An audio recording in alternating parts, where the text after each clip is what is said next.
राष्ट्रिय स्वतन्त्र पार्टी रासपाले आज शनिबार चितवनबाट जनयात्रा सुरु गर्दैछ। पार्टीले यो अभियानलाई समाधान र सम्भावनाको संकल्पका रूपमा अघि सारेको हो। पार्टीका कार्यवाहक प्रवक्ता मनिष झाका अनुसार जनयात्राको शुभारम्भ चितवनको भरतपुर स्थित गेस्ट हाउस चौरमा आज दिउँसो 2 बजे हुनेछ। आज शनिबार दिउँसो 2 बजेबाट सुरु हुने यात्राको सभालाई पार्टी सभापति रवि लामिछानेले सम्बोधन गर्नेछन्। लामिछाने 6 महिनापछि सोमबार पार्टी सभापतिको जिम्मेवारीमा फर्किएर सक्रिय भएका छन्। उनीमाथि सहकारी ठगी र सम्पत्ति शुद्धिकरणको मुद्दा अदालतमा छ। रासपाका संसदीय दलका उपनेता विराज भक्त श्रेष्ठले फेसबुक मार्फत यो अभियान भ्रष्टाचार, कुशासन र अन्याय विरुद्ध गाउँ-गाउँ र बस्ती-बस्तीमा पुग्ने उद्देश्यले हुन लागेको बताएका छन्। उनले यसलाई सुधारको यात्रा भएको उल्लेख गर्दै नागरिकको एकबद्धता आवश्यक रहेको भनेका छन्। रासपाको केन्द्रीय समितिले गत चैत 18 गते जनयात्रालाई अनुमोदन गरेको थियो।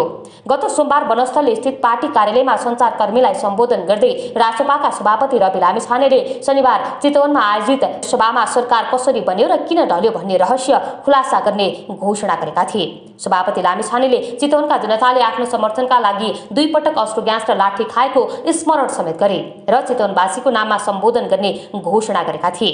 उनले हिरासतको 84 दिनको अनुभव र सरकारको नियतबारे खुलस्त पार्ने पनि दावी गरेका छन्। चितवनले मेरो लागि धेरै सह्यो, अब म त्यहाँ गएर सत्य सुनाउनेछु।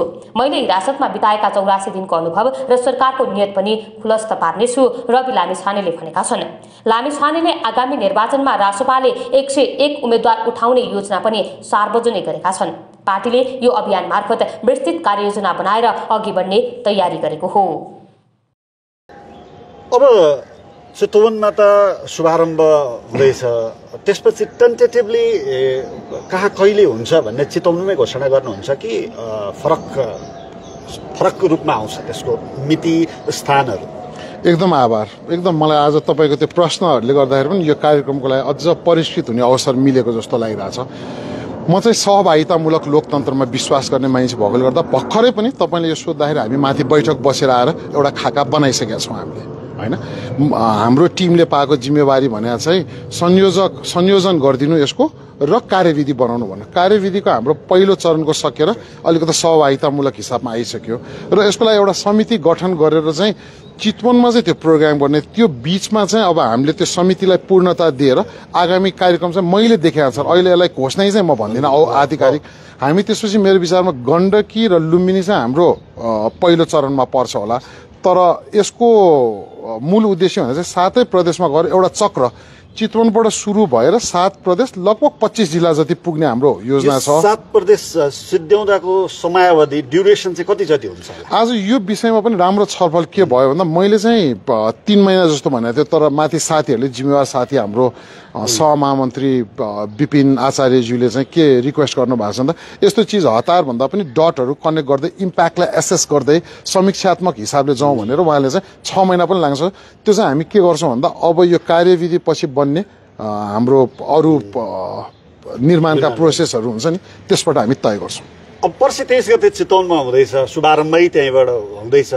चितवन र चितवन आसपासका वासीलाई के भन्न चाहनुहुन्छ? एकदम म त अब फेरि चितवन उपनिर्वाचन पनि जान पाएको, त्यो रामनगरमा पानी ल्याउने कार्यक्रममा पनि जान पाएको। फेरि चितवन चाहिँ मलाई कस्तो भन्दा अब रवि दाइको पनि क्षेत्र आफ्नो मामा घर जस्तो पनि लाग्छ त्यहाँ, हैन? अब त्यो कालिकादेखि लिएर इच्छा कामना, त्यहाँ भरतपुरमा तपाईको त्यो घुम्ने त्यहाँ सबै एकदम माया पनि गर्नुहुन्छ, हैन? र राजनीतिक जिम्मेवारीले गर्दा जानु पनि पाएको छैन, हैन? चितवन म कसरी पनि तपाईँ मार्फत निवेदन गरौँ भन्दा परिवर्तन खोजेर 2 पटक सबैभन्दा सर्वाधिक मतान्तरले चाहिँ तपाईलाई यो राज्यका व्यथितिहरूलाई चाहिँ तपाईको जहिले पनि झकझकाइरहेको क्षेत्र पनि हो र उद्धार पनि छ। र चितवन अहिले देशको एउटा केन्द्रबिन्दुको रूपमा किन पनि छ भन्दा हाइवेले गर्दा पनि छ र त्यहाँ जसरी अहिले ग्रो भइरहेछ 77 जिल्लाको प्रतिनिधित्व पनि गर्छ, हैन? र चितवनले आँट गरेकै भएर त आज संसदमा चाहिँ त्यो सशक्त आवाज पनि छ नि। अनि हाम्रो यो नीलो क्रान्ति, मैले नै यो कुरा चाहिँ उपनिर्वाचनको क्रममा चाहिँ अब जनतालाई दुःख दिने, जनताको रगत खसाउने खालको रातो क्रान्ति होइन कि नीलो क्रान्ति भनेर त्यहाँ घोषणा पनि गरे हो। देवभूमि पनि हो फेरि त्यो, हैन? हाम्रो देवघाट पनि त्यहीँ छ। म उहाँहरूप्रति पहिला त एकदमै आभार छु, किन भन्दा चितवनको त्यो हिम्मतले गर्दा नै रासपाले यो ऊर्जा पनि अहिलेसम्म पाइरहेछ। जस्तो तपाईले यसो हेर्नु भयो भनेदेखि कुनै पनि खालको त्यो व्यथिति हुँदा हाम्रो कार्यक्रम हुँदा चितवनमा चाहिँ स्वस्फूर्त रूपले नै नागरिकहरू आउने खालको हुनुहुन्छ होइन। सो आसपासको जिल्ला तनहु होइन, यतापट्टि कवसा साथीहरू होइन, त्यसपछि मकवानपुर धादिङका साथीहरूलाई पनि म के रिक्वेस्ट गर्छु भन्दा शनिबार 2 बजे गेस्ट हाउस चौर पुगौँ र एउटा हामी मेसेज चाहिँ के दिउँ भन्दाखेरि यो अहिले भइरहेको राजनीति होइन, लाजनीति हो।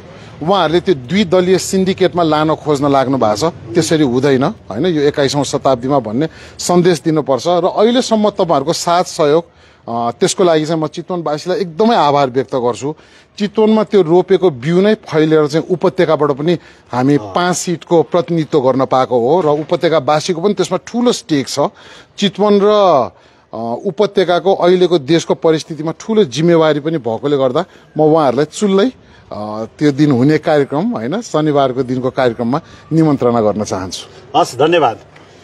उहाँ हुनुहुन्थ्यो राष्ट्रिय स्वतन्त्र पार्टीले जनयात्राका लागि संयोजन गर्न बनाएको समितिका संयोजक मान्य विराज भक्त श्रेष्ठ र जनयात्राको शुभारम्भ शनिबार अथवा 23 गते, यही पर्सि 23 गते शनिबार गेस्ट हाउस चौर चितवनबाट हुँदैछ। जिल्ला प्रहरी कार्यालय अगाडिको चौर, त्यो चौरमा हुने 2 बजेपछि हुने यो बृहत सभासहितको कार्यक्रममा आम चितवनवासीलाई हार्दिक निमन्त्रणा गर्छौं।